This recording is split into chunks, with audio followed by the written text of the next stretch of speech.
in this video I will show you how Opus Clip works. I will give you a step-by-step tutorial of how you can create your own AI-powered videos. So if you want to follow along, click the link in the description down below and you can get some free credits to get started immediately.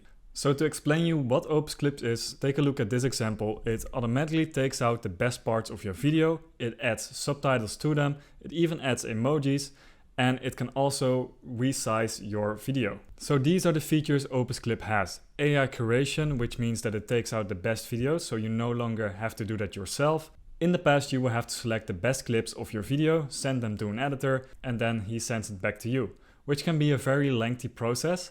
But thanks to Opus Clip, you can now all do that within a matter of seconds. So another cool feature Opus Clip has is the virality score. It will show you which video is likely of going viral and which video isn't. So based on the text information that it has, it will rank it for you. Another cool feature that has been added recently is the AI Copilot. This Copilot lets you select a clip based on your keywords. So let me give you a demo of how this works. So once you're logged into Opus Clip, you will see a dashboard right there. It will show you what type of videos are the best for using Opus Clip. For example, vlog videos, gaming videos, and music videos don't really work with this. But it's really good for educational videos, podcasts, interviews, and all of that. So in the top right corner, you can see how many credits you have left. For example, right now I have 4 hours. And if you use the link in the description down below, you can get more credits through my link. If you scroll down, you can see the videos that you have created with Opus Clip. For example, I have this video here from Iman Gatsi, and you can see the clips that it has made from this. So from this 24-minute video, it has generated 20 clips. Let me scroll down. 20 clips on Opus Clip, which is actually pretty good, and it does this way faster than an editor can do this. So let me show you how this works. As an example, I'm going to be taking a TED Talk video. So you go to YouTube, you type in TED Talk. Of course, normally you have to take your own video, but just for reference, I will be using this as an example video. So you take the video, you copy it, and then you put it into the Opus Clip, and you click on generate. Now it gives you an indication of how many credits it costs you. So a 7-minute video will cost you 7 credits. And if you want to save your credits, you can just shorten the time frame. For example, I know that in the first 30 seconds, there's not really a lot of useful stuff. So I'm just gonna cut that down. And in the last 30 seconds, I also trim that down. If you enter in your own video, please check like the beginning and the ending of your video so you can shorten it and save yourself some credits. Now you can change the preferred clip length. For example, I have it on auto right now, but if you want less than 30-second clips, then you can do that. Or if you want over 90-second clips, then you can do that too. So preferably for Instagram, I will be using less than 30-second clips and also 30 to 60-second clips. But if you're using TikTok and you want a longer video, then you can also add like a 3-minute clip in there. So right now I'm gonna be selecting 30 seconds and 30 to 60 seconds. Now, if you have a filter that you want to use, then you can put that in there. For example, she's talking about AI, so I can put a filter as AI. But this is all optional and you can also leave it blank. For now, I'm just going to leave it blank. Once you're happy with your result, you can click on Get Clips in one click. Okay, so now it's generating your clips. As you can see, it takes a while because there's a high demand. Usually, in my experience, it takes about 10 to 20 minutes to complete it. So we will just have to wait a little bit. And in the meantime, I will show you some other clips.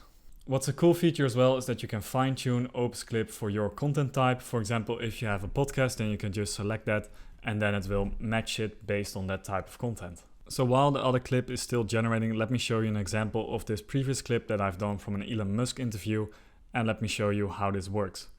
So right away we can see it has a virality score of 94%. Which has more likelihood that it will go viral on TikTok, Reels, and Shorts. So this is one of the videos that we have generated with AI. Yeah, and a mayor tree town. I'm getting a cap with that. And I'm glad, and I like it that the mayor likes my jokes. But the reason I don't do it anymore is because the mob of mean girls is still there. And that has not changed. No, like, it's too easy to get canceled. So as you can see, there was one small error where it panned to the right side to find the speaker, but it couldn't quite find it. So in order to change that, you can edit the clip. So once you click on edit the clip, you have an option to add an intro to your video. So if we toggle this button right there, you can see that it now automatically has put up a title and will put that on top of your video. But for this video, I don't really like the placement, so I'm just gonna turn it off. As you can see in the timeline, it has cut up the pieces of the interviewer speaking, of Elon Musk speaking, of the interviewer speaking again, and you can change each clip individually. So if you want to change the branding, you can click on brand, and now you can customize how many lines of text you want in your captions. For example, over here we have multiple lines. Let me check. So we can change this to 1 line. But if someone is talking really fast, then it might be better to add 3 lines per page. You can also change the caption position to top, middle or bottom. I think it does a good job at the auto position because it knows like where the speaker's head is and it won't place it on top of someone's head. If you have your own logo that you want to put in there, then you can just click on the screen overlay and it will now put a logo in there. You can also change the font if you'd like. The most common used one is Montserrat, which already has been selected, but you also have this one, the bold font, this one as well. Personally, I like this one a lot. It's just a standard Roboto font, but I think it looks a bit different than from the usual Montserrat font that has been used over and over again. You can also toggle on or toggle off the uppercase section, so if you just want to have a normal character, then you can toggle this off. The font color can also be changed. For example, if you want to put it on red, we can put it like that. It's not quite red, but yeah. But usually I would keep this white and I will just change the keyword highlighter. Right now it's toggled between green and yellow, but I would like to customize a little bit and do it blue and green.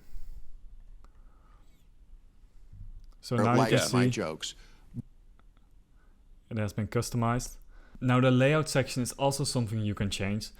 For example, if you have a podcast with 2 speakers on the screen, then you can put split in there, and then you can see you have 1 speaker on top and 1 on the bottom. You can also change to fit, and now it will make it smaller. But personally, I like the fill one because we're using it on full screen on your TikTok, your reel or your short. So filling it out looks the best in my opinion. You can toggle on or toggle off the emojis. If you don't like them, you can leave them out. But the emojis are generated based on the text and they look pretty good in my opinion. But if you don't like them, just toggle them off. If we go back to the caption, then you can see the words that have been highlighted. If you want to highlight different words, you can just select them and click on a color that you want to highlight them with. So just to show you, now this one is highlighted. In there, you can also change the emojis. If you click on the emoji, you can delete it or you can change it to something else. So now it has been changed to this emoji instead. So if you want to reframe this part where the speaker is not on screen, you can just simply drag it over and now the speaker is in screen. If you like what you see, then you click on save and compile and now it will just regenerate the clip for you. If you have multiple clips, then you have to apply these edits to each and every clip. So now this just takes a short while to regenerate again, and then you can move on to the next clip and the next clip and edit them all in a way that you like it. So let's see if our other video just has been completed. So this took less than 12 minutes to finish, and now let's see what this one looks like. Interestingly, you can see that the score of these videos has been a lot lower than the previous video. That's probably because the sizing of the frame isn't correctly. Like the speaker isn't in full screen. Let me see if that changes. For the viewer, it's almost like peering into the machine's hallucinations as it... No, so the video that has been recorded isn't very good. So always make sure that the video that you're using looks really good. So let me show you a better option. For example, this educational video by Iman Gadzhi. He is on screen all the time. So you can see the score for this video, for example, works way better. Hey, maybe you're not going to make good money for 10 years, but there will get to a point if you keep working that you make enough money that it raises normal banks' eyebrows. And you can also tell that by the style of his talking and by the style of his presenting, the editing on this video also works way better than that tech talk, for example. So to make sure that you have the best video possible, make sure that you have an educational video, a podcast or an interview. And if you have like a TED talk, for example, make sure that you're zoomed in and you have your whole body in the frame. This way it can generate the best video. It also really depends on your talking style. For example, Iman, he follows a good script which can be cut up into separate parts, which it has done right here. If you want to save yourself some time setting up your videos, you can go to the top right corner, you can click on brand template, and over here you can customize your own template that will be the same style for each of your projects. So for example, if you like the text to be on the bottom, then you just click bottom and now it will be placed there. You can also toggle on the middle one, and that's how it works. I would leave this one on auto because that works better. If you have your logo, you can add it right there. You can change the font and all of that. So that's how you can get started with Opus Clip. I would say click the link in the description down below. Have a try for yourself. Use the free credits, try it out, fine tune it. And this way you can generate hundreds of clips with the power of AI. Thank you for watching this video. If you'd like to see more, leave a comment down below and I will see you in the next one.